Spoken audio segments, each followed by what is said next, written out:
Ancient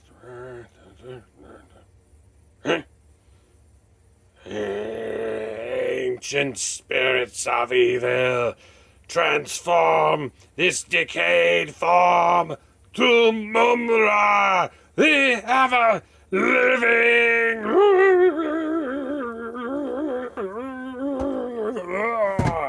Hey, Phantomaniacs, welcome to the newest unboxing here on the Needless Things YouTube channel. Today we're taking a look at Mumm-Ra the Ever-Living. I'm very excited because this guy is this box is gigantic. I'll go ahead and show you the difference here. Later in the week I'll be reviewing Groon, and if you can see, I mean, I can't even fit him in the screen there, but Mumm-Ra is significantly larger than all of the other ThunderCats figures that have come out. And we will do, as was commented on in my Snowman of Hook Mountain review, I should have done a size comparison, and I will be doing that here with Mumm-Ra the Ever-Gigantic. So I will say this. I didn't think I was going to be able to review these as early as I am able. So they came the other day, and given all of the quality, or not all of, given the quality issues that I have had over the last couple of weeks with Super 7, I decided, you know what, I better open these up and take a look at them, because it may be a week or so before I get to review them. And while these came from Big Bad Toy Store and not Super 7, they're pretty picky about how quickly you need to report issues. So I knew I couldn't wait a week or two to review these. So I have already opened them up to inspect them, to give them kind of a cursory once-over. So this is not the big unboxing reveal that these normally are. I think I've talked enough about how much I love Super 7's packaging. Oh my gosh, look at this guy.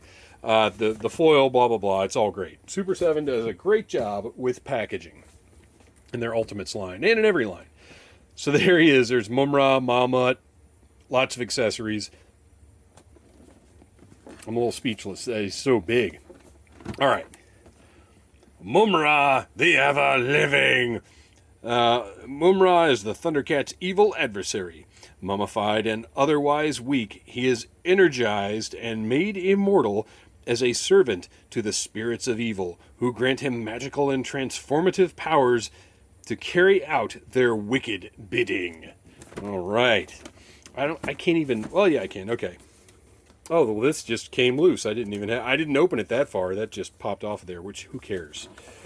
Art on the back looks nice. I think I neglected the art when I did ThunderCats Week a couple of weeks ago. Sorry, artists, you're wonderful. You do a great job. But I just was so wrapped up in the bios and getting the figures out, I neglected the art on the back, which is very nice and beautiful. All right. Obviously, he's got two layers here. He's got his big, giant cape, which has plastic tabs through it. So when you get this, don't just yank that cape out of the package.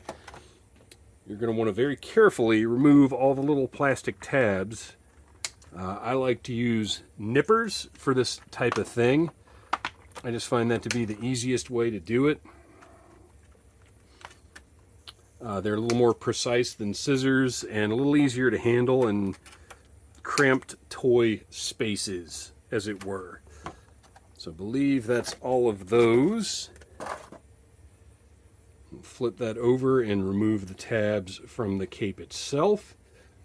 This is very, very similar in construction to Mezco's big giant Mumm-Ra that they made.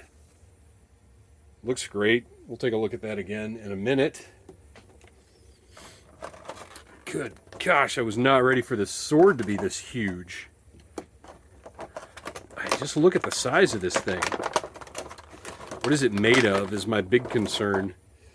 It's not floppy plastic. It's relatively, I mean, you wouldn't want a piece like this to be super rigid, so it has some flexibility and some give, but it is relatively rigid plastic. It feels nice. It looks great. Very sharp sculpting. There's actually, you know, blades. These are edges. And then, of course, the hilt.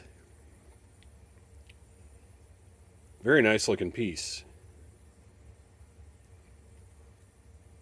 I was trying to see if it came apart there, but this is not that kind of weapon. Man, looks beautiful. All right. And then, of course, Mumm-Ra's microphone, which is what he uses to call upon the ancient spirits of evil. I'm just kidding. I'm not entirely sure what this is, but I am sure one of you fine people will let me know in the comments. And I encourage that. I do not have an encyclopedic knowledge of every single franchise that I buy figures from. I buy figures that are nostalgic, that look cool to me, that I want to have in my collection. I don't know what every single accessory is. And this thing, yeah, not too sure. It looks great, though. Sculpt is nice. Paint looks good. So, yeah, tell me in the comments, what the heck is this thing? Because I know it is not actually Mumm-Ra's microphone. All right. Mammut. I have been very... Oh, is he... What's going on with Mammut? Oh, there we go. He's got one leg, two legs stuck through the back of the plastic. I was curious to see what kind of articulation Mammut was going to have. I didn't expect much, but you've got his legs, his head is on a swivel. Is his tail on a little swivel? No, I don't think so. We'll take a look at him again in a second. And then finally, get all these hands out of here. This guy is so huge. I knew he was going to be a larger figure because they did charge a premium for him.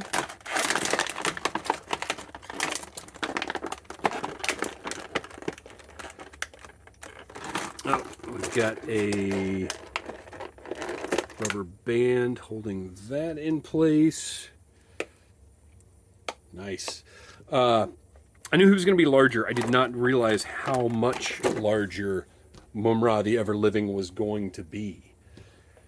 So when this box showed up, I was just like, wow, this is... Now the price point totally makes sense. Like before, I was kind of like, it's a little pricey, but I know he's going to be bigger.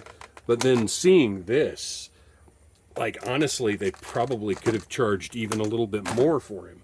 And I am always hesitant to make a statement like that when I'm talking about toys. Because goodness knows we don't need toys to be any more expensive. I think that's everything.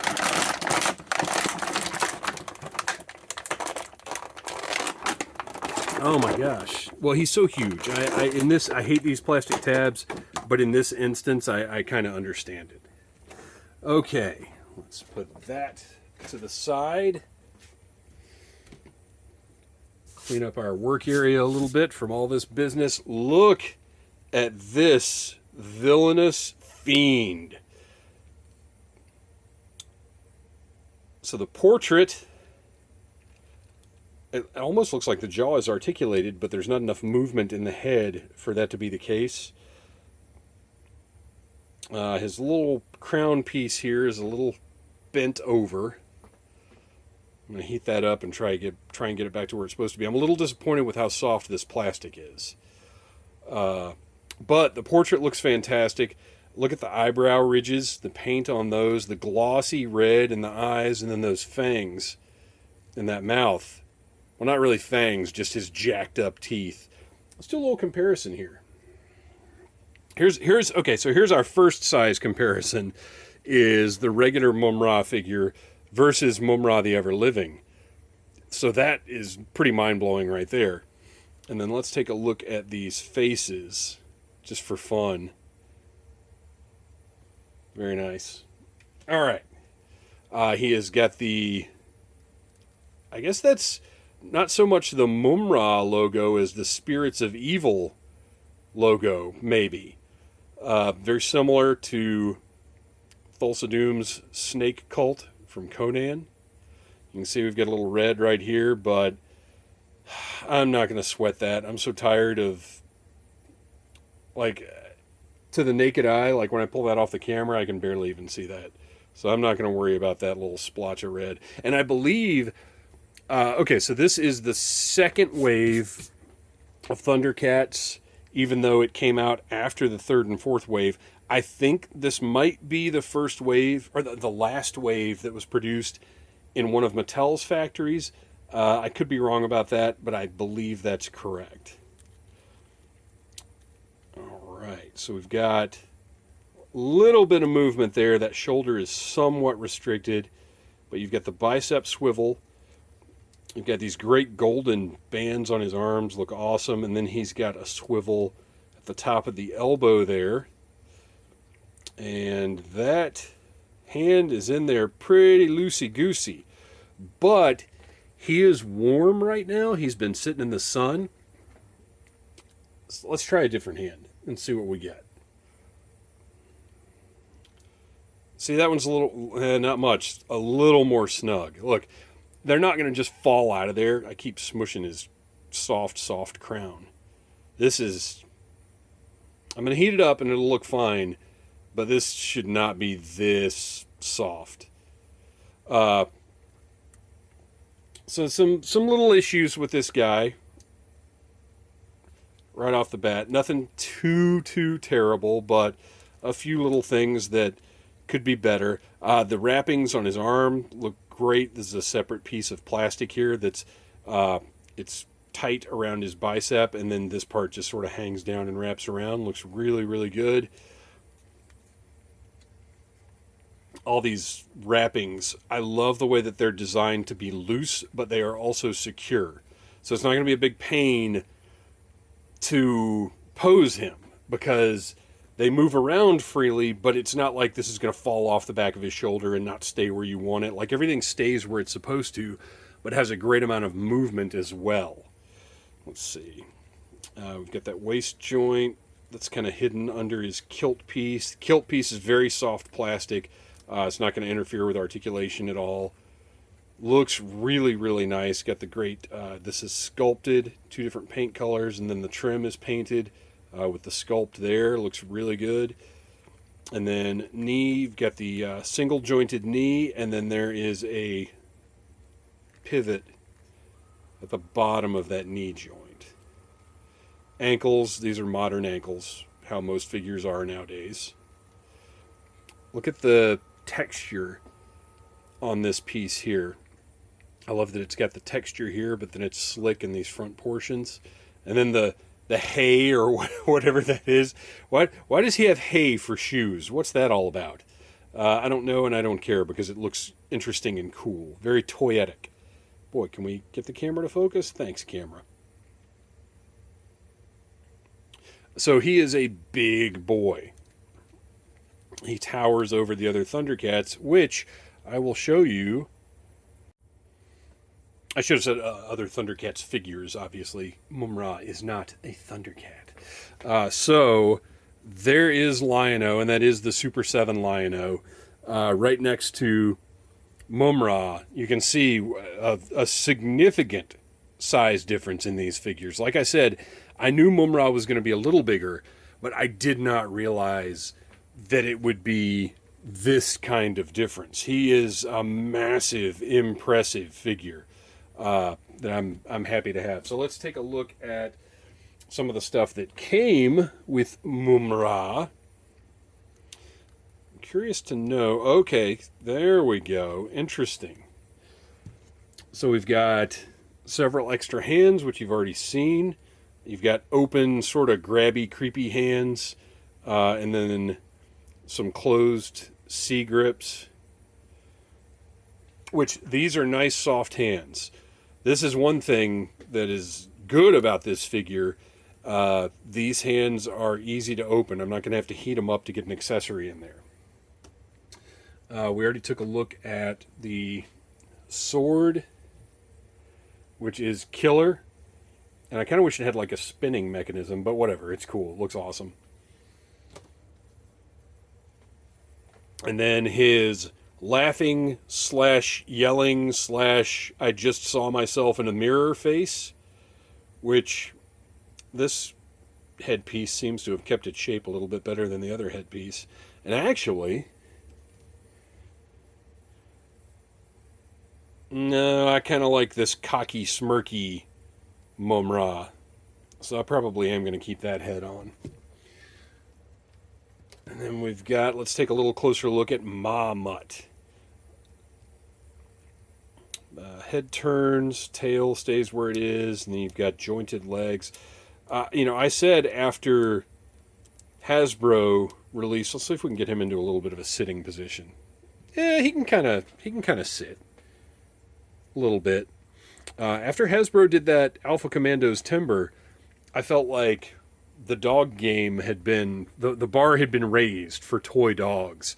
And it's true, because now, you can't get away with, you certainly can't get away with just static dogs anymore with no articulation.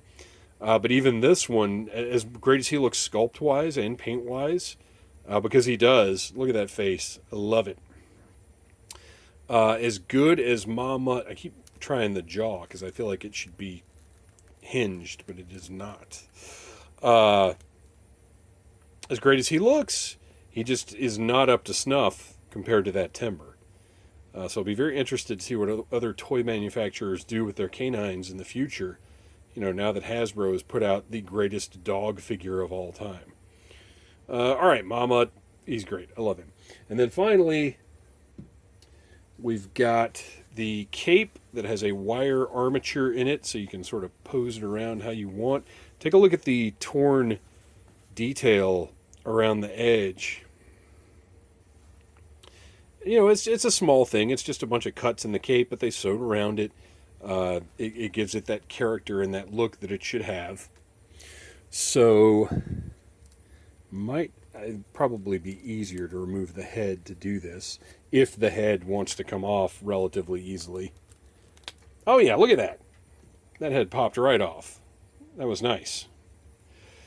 Okay. So we've got this sort of peg here. Sorry, my light got turned up. It's blinding me. How is this going to work? I don't feel like that comes out. I feel like this just sort of hangs on it.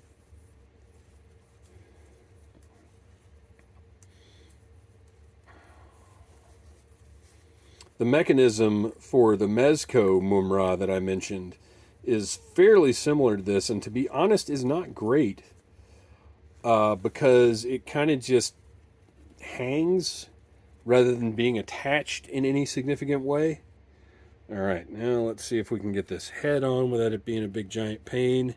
And I guess that, okay, so the head is going to hold that on that peg as much as anything else. And then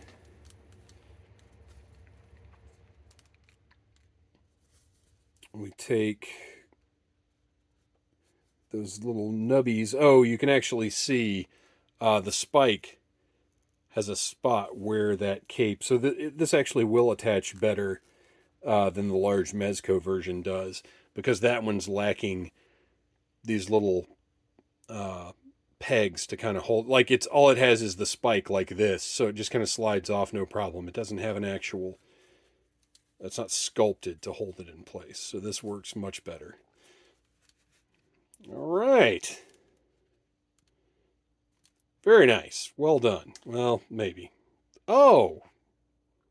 Heck. Okay. Is that supposed to happen? Yeah, it looks like that pops out of there.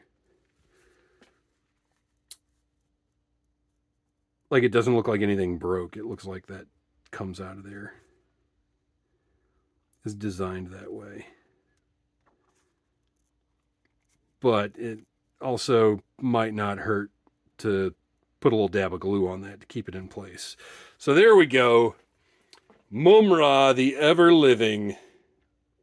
Let's give him that sword. I want to see what he looks like holding the sword. All of his articulation works very well. Nothing's stuck or frozen. Nothing's giving me any trouble everything works like it's supposed to. All right, let's set him down. Let's very easily remove that fist. And just to keep things simple, I am going to put this in his hand before we attach the hand. Look at that. Look how nice and soft that hand is.